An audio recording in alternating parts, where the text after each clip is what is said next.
நீங்கள் சொன்னீங்க sir, India வந்து பயங்கரவாதிகள் முகாம்களை இலக்கு வைத்து தாக்கியிருக்கு, ஆனால் பொதுமக்கள் மீது தாக்குதல் நடத்தாது அப்படிங்கிறது நம்ம காலங்காலமாக நம்ம கடைபிடிச்சிட்டு வர்ற வழிமுறை நெறிமுறை அப்படின்னு சொல்கிறீங்க. ஆனால் பாகிஸ்தானை பொறுத்த வரைக்கும் அப்படியெல்லாம் அவங்க இது பண்ண மாட்டாங்க, குடியிருப்புகளை தாக்குதல் நடத்துவாங்கன்னு சொல்கிறீங்க. நம்ம அந்த காட்சிகளை பார்க்கலாம் சார்.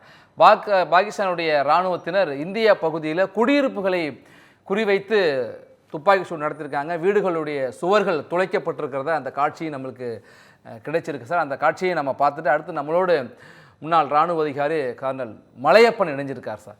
சார் வணக்கம், வருக சார். இந்தியாவினுடைய எதிர்பாராத இந்த தாக்குதல் பதிலடி, இந்த வியூகம் பற்றி முதல் கட்டமாக சொல்லுங்கள் sir Malayappan.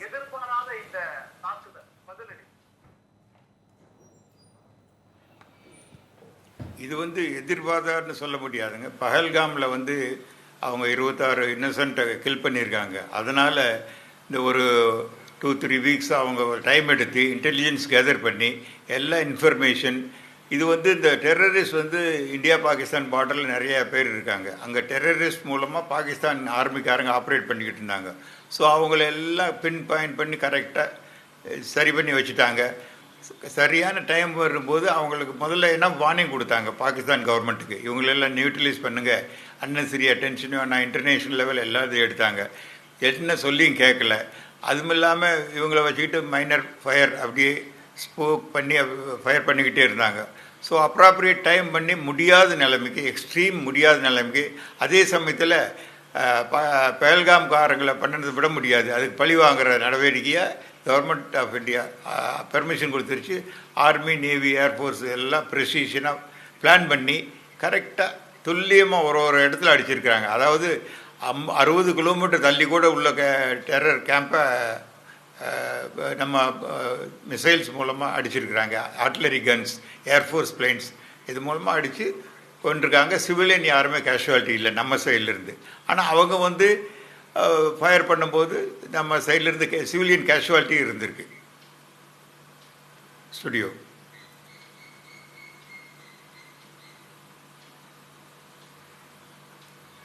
Back to studio. இந்தியாவினுடைய தாக்குதல் என்பது பயங்கரவாதிகளுடைய முகாம்களை குறிவைத்து தான் நடந்திருக்கிறது. ஆனால் பாகிஸ்தானுடைய இராணுவத்தினுடைய தாக்குதல் என்பது இந்திய மக்கள் குடியிருப்புகளை குறிவைத்து இப்பொழுது தாக்குதல் நடத்தியிருக்கிறார்கள். காட்சிகளை பார்க்கலாம். சுவர்கள் துளைக்கப்பட்டிருக்கிறது, வீடுகள் சேதமடைந்திருக்கிற காட்சிகளையும் நாம் ஒரு பக்கம் அதிர்ச்சிகரமான காட்சிகள் நமக்கு வந்து கொண்டு இருக்கிறது. இப்போ இந்தியாவுடைய தாக்குதல் உடனே நடக்கும், 36 மணி நேரத்தில் இந்தியா தாக்க போகிறாங்க, விரைவில் தாக்குவாங்க அப்படின்லாம் பாகிஸ்தானுடைய அமைச்சர்கள்லாம் கருத்துக்களை தெரிவிச்சுட்டு வந்தாங்க. இன்றைக்கி ஒரு ஒத்திகை என்று நாம் அறிவித்து விட்டு நான் எதிர்பாராத தாக்குதலில் எதிர்பாராத தருணத்தில் ஒரு தாக்குதலை இந்தியா நடத்தியிருக்கிற சூழலில் இது நாங்களும் பதிலடியை கொடுப்போம் அப்படின்னு பாகிஸ்தான் சொல்கிற சூழலில் இப்போ இராணுவ ரீதியான இப்போ உலக அளவில் 4வது பெரிய இராணுவ கட்டமைப்பு கொண்ட நாடாக இந்தியா இருக்குது. இராணுவத்தினுடைய எண்ணிக்கையிலும் சரி, தளவாடங்கள், நவீன தொழில்நுட்பங்கள் நாம் வச்சிருக்கிறதுலையும் சரி, நாம் பன்மடங்கு பாகிஸ்தானோடு ஒப்பிடுகின்ற பொழுது முன்னிலையில் இருக்கோம், முதலிடத்தில் இருக்கிறோம். ஆனால் நாங்கள் பதிலடியை கொடுப்போம் அப்படின்னு பாகிஸ்தான் சொல்கிறது எந்த தைரியத்தில்? இல்லை சும்மா ஒரு பேருக்கு அப்படி அதை சொல்கிறாங்களா மலையப்பன் சார்? கள சூழல் இது பாகிஸ்தான் இராணுவத்துக்கு மேல் நடவடிக்கை கிடையாது. இது இங்கே மட்டும் இல்லைங்க, இன்டர்நேஷ்னல் லெவலில் எல்லாம் USA, UK, Saudi Arabia, Russia எல்லாத்துக்கும் சொல்லியாச்சு. இப்போ நம்ம எடுக்கிறது பாகிஸ்தான் இராணுவத்துக்கு மேலே நடவடிக்கை கிடையாது. ஆனால் இது பாகிஸ்தானில் உள்ள டெரரிஸ்ட் கேம்ப்ஸ் மேலே உள்ள நடவடிக்கை. ஸோ அதுக்கும் பாகிஸ்தான் இராணுவம் அஜிடேட் பண்ணுறாங்க. அது என்ன பண்ணுறாங்கன்னா அவங்க மேலே அட்டாக் பண்ணுற மாதிரி சொல்லிவிட்டு எங்களை அட்டாக் பண்ணிட்டாங்கன்னு நிறைய பொய்களை பரப்பிக்கிட்டு வர்றாங்க. நாங்கள் இந்திய இராணுவத்தை 5 ஏர்க்ராஃப்டை ஷூட் பண்ணிட்டோம், எங்கள் மேலே அட்டாக் பண்ணிட்டாங்க அப்படின்னு சொல்கிறாங்க. அது கிடையாது. இது வரைக்கும் ப்ரெசிஷனாக கரெக்டாக மெஷர் பண்ணி எந்தெந்த இடத்துல டெரரிஸ்ட் இருக்காங்களோ அவங்க கேம்பெல்லாம் அழிச்சிட்டாங்க. அதே சமயத்தில் அவங்க இந்த மாதிரி துல்லியமாக அவங்களுக்கு பாகிஸ்தான்காரங்களுக்கு தெரியாது. அதனால் சும்மா குருட்டுத்தனமாக சொல்கிற மாதிரி சொல்கிறாங்க. அதில் சிவிலியன்ஸ் பில்டிங்ஸில் டேமேஜ் ஆகிருக்கு. இதுதான். மற்றபடி அவங்க என்ன வேணாலும் சொல்லிக்கலாம், என்ன வரட்டும். அவங்க ஆர்மி டு ஆர்மின்னா வி ஆர் ரெடி, அதுக்கும் ரெடியாக இருக்காங்க. அப்புறம் எஸ்கலேட் பண்ணாங்கன்னா சடன்லி அவங்க எஸ்கலேட் பண்ணுவாங்க. ஏன்னா அவங்க ஃபேஸ் சேவிங் ஆயிடுச்சு, ரொம்ப கேவலமாயிருச்சு. அதனால் எதுவும் சொல்லுவாங்க. நார்மலி வந்து லேட் நைட்டு தான் ஸ்டார்ட் பண்ணுவாங்க இந்த மாதிரி ஆப்ரேஷன்ஸ்லாம். 12 பின்னாடி. நார்மலி 3 to 4 எல்லா மக்கள் ரொம்ப தூங்கி அசதியாக இருக்கிறதுல பண்ணுவாங்க. இந்த சமயத்தில் வந்து அதுவும் வின்டர் டைமில் தான் நடக்கும். இது வந்து தாங்க முடியாத இந்த டெரரிஸ்ட் தொல்லைகள்னால நம்ம இந்திய ராணுவம் நடவடிக்கை கரெக்டாக எடுத்திருக்காங்க. ஏர்ஃபோர்ஸ், ஆர்மி அண்ட் ஏர்ஃபோர்ஸ் தான் ஃபுல்லாக பிரமாதமாக பண்ணிட்டாங்க. சார், நாம் தொடர்ந்து பேசுவோம். லெப்டினன்ட் கர்னல் கணேசன், உங்கள்கிட்ட மறுபடியும் இராணுவத்தினுடைய மீண்டும் ஒரு துல்லிய தாக்குதல். இராணுவம் குறிப்பாக விமானப்படை வந்து சரியான ஒரு தாக்குதலை இப்போ நடத்தியிருக்கு அப்படின்னு சொல்கிறாங்க. ஏன்னா விமானப்படை வந்து அந்த அளவுக்கு இதுக்கு முந்தைய போர்க்காலங்கள்லேயும் சரி, இப்போ தாக்குதல் தான், இன்னும் போராக அது உருவெடுக்கலை. முந்தைய போர்க்காலங்கள்லையும் இந்திய விமானப்படையினுடைய பங்களிப்பு என்பது மிக மிக முக்கியம், அளப்பரிய அளவுக்கு இருந்திருக்கு. இப்போ ஒருவேளை போராக இது மாறினால் இந்திய விமானப்படையினுடைய பங்களிப்பு எந்த அளவுக்கு இருக்குது சார், முக்கியத்துவம்?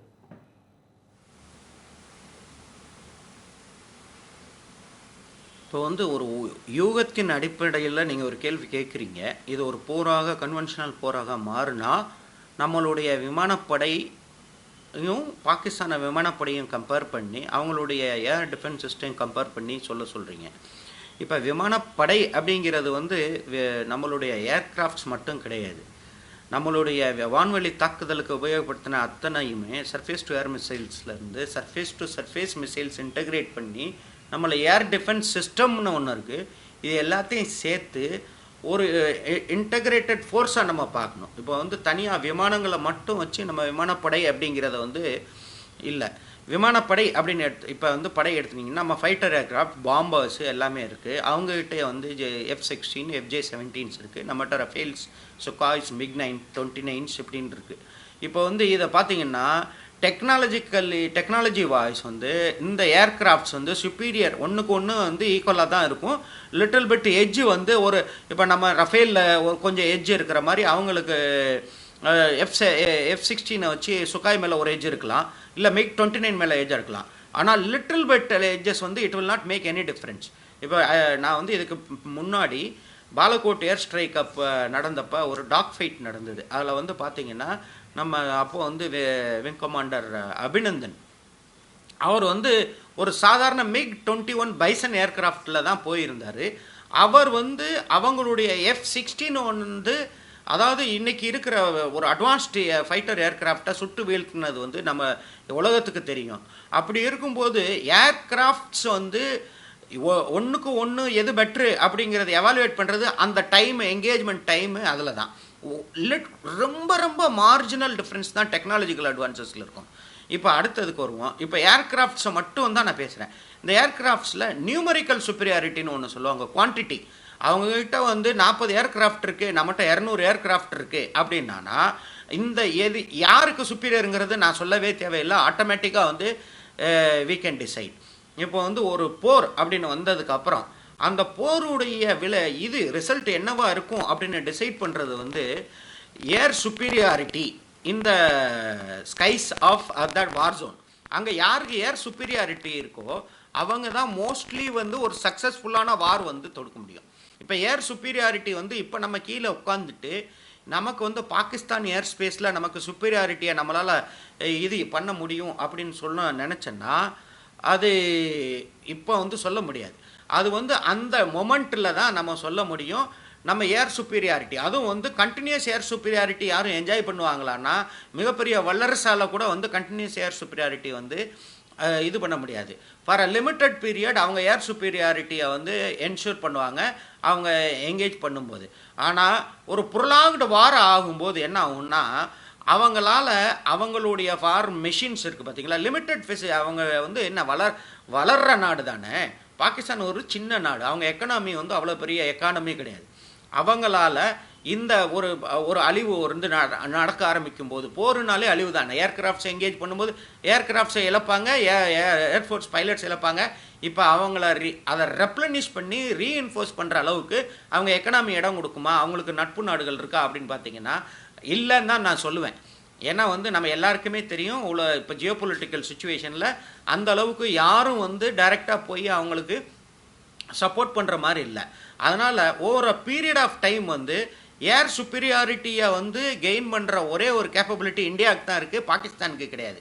ஸோ ஏர்ன்றது வந்து நான் வந்து இப்போ வரைக்கும் பேசினது வந்து fighter aircrafts and air superiority. இப்போ வருவோம் அந்த இன்னொரு காம்பனண்ட் ஏரை பொறுத்தளவுக்கு. இன்னொரு காம்பனண்ட் என்ன பார்த்தீங்கன்னா, ஒரு perfect state of the art air defence system. இந்த ஏர் டிஃபென்ஸ் சிஸ்டம் பார்த்தீங்கன்னா இவ்வளவு இஸ்ரேல் மாதிரி மிக மிக அட்வான்ஸ்டான டெக்னாலஜி வச்சிருக்கிற அந்த இஸ்ரேல் நாட்டு மேலேயே முந்தா நாள் பார்த்தீங்கன்னா ஏமன் ஹவுத்திஸ் வந்து மிசைல்ஸ் வச்சு அடித்தாங்க. அவங்கக்கிட்ட தாட் அப்புறம் ஆரோ அப்படிங்கிற 2 பெர்ஃபெக்ட் ஏர் டிஃபென்ஸ் சிஸ்டம் இருக்குது. அந்த ஏர் டிஃபென்ஸ் சிஸ்டத்தையே இது பண்ணிவிட்டு டிசீவ் பண்ணிவிட்டு அவங்களோட மிசைல்ஸ் வந்து இஸ்ரேல் கேபிட்டல் டெல் அவீவ் ஏர்போர்ட்டில் போய் லேண்ட் ஆகிருக்குன்னா மிகப்பெரிய விளைவுகளை ஏற்படுத்தியிருக்குன்னா, எந்த ஒரு டிஃபென்ஸ் சிஸ்டமும் இம்ப்ரெக்னபிள் கிடையாது, அதாவது ஊடுருவ முடியாது அப்படின்னு சொல்ல முடியாது. ஆனால் ப்ராபபிலிட்டி ஃபேக்டர் பார்த்தீங்கன்னா இப்போ நம்மகிட்ட இருக்கிற missile system air defence system என்ன அப்படின்னு பார்த்தீங்கன்னா, S-400 அப்படிங்கிற ரஷ்யன் மேடு ஒரு rugged air defence system, state of the art advanced very advanced air defence system. இது வந்து இதோட எஃபெக்டிவ்னஸ் எங்கே ப்ரூவ் ஆயிருக்குன்னா உக்ரைன் ரஷ்யா வாரில் மோர் தென் 80% ஆஃப் எஃபெக்டிவ்னஸ். அது எதுக்கு யூஸ் பண்ணுற ஏர் டிஃபென்ஸ் சிஸ்டம் என்ன அப்படின்னு பார்க்கும்போது, வான்வழி தாக்குதல், அது ஃபைட்டர் ஏர்கிராஃப்டாக இருந்தாலும் சரி, மிசைல்ஸாக இருந்தாலும் சரி, surface to air missile, air to surface எதாக இருந்தாலும் சரி, அது லான்ச் ஆனதுமே மிட் ஏரில் அதை இன்டர்செப்ட் பண்ணி அதை அழிக்கிறது. அதனுடைய டார்கெட்டை போய் அதை இது பண்ணாமல் அட்டாக் பண்ணி இது பண்ணாமல் அதை மிட் ஏர்லேயே அழிக்கிறது தான் ஏர் டிஃபென்ஸ் சிஸ்டம். நம்ம மேலே எந்த வான்வழி தாக்குதலும் நடக்காமல் காப்பாற்றுறதுல மிகப்பெரிய பங்காற்றக்கூடியது வந்து இந்த ஏர் டிஃபென்ஸ் சிஸ்டம் தான்.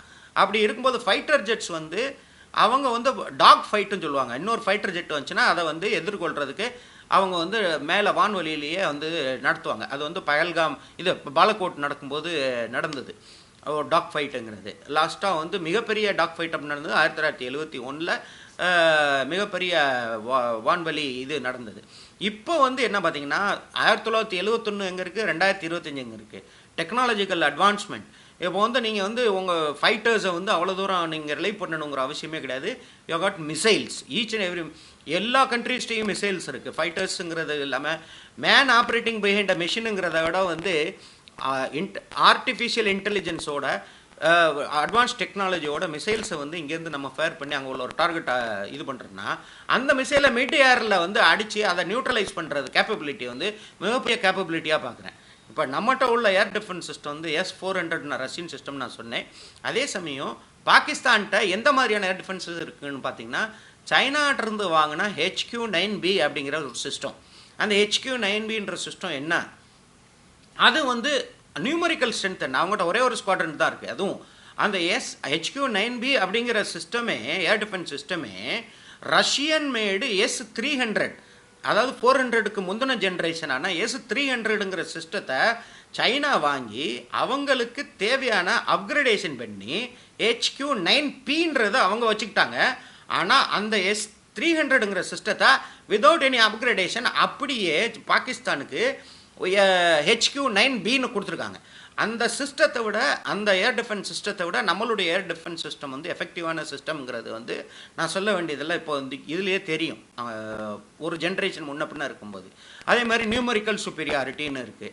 இது எல்லாமே இது போக அவங்களுடைய ஏர் ரிசோர்ஸஸ் எங்கே இருக்குது, அவங்களுடைய ஏர் ரிசோர்ஸஸ் பார்த்தீங்கன்னா ஏர் பேஸஸ், இது எல்லாத்தையுமே நம்ம வான்வெளி தாக்குதல் மூலமாக தான் நம்ம வந்து நியூட்ரலைஸ் பண்ணணும், அவங்கள சேலஞ்ச் பண்ணும் அப்படின்றது கிடையாது. இப்போ பார்த்தீங்கன்னா நம்ம INS விக்ராந்த் வந்து இருக்குது அரேபியன் சீல, அதில் வந்து கிட்டத்தட்ட 26 ரஃபேல்ஸ் வந்து ஸ்டேஷன் பண்ணலாம் ஃபைட்டர்ஸ். இப்போ ரஃபேல்ஸுங்கிறத விட ஃபைட்டர்ஸ்னு வச்சுப்போம்.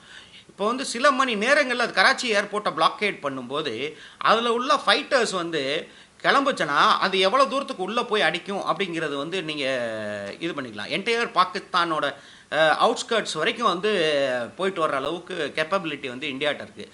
அந்த கேப்பபிலிட்டி பாகிஸ்தான்கிட்ட இருக்கான்னு கேட்டிங்கன்னா கிடையாது. ஸோ ஏர்ஃபோர்ஸ் அப்படிங்கிற ஸ்ட்ரென்த் வந்து இந்தியா மிகப்பெரிய ஒரு பலம் வாய்ந்த நாடாக தான் நான் பார்க்குறேன்.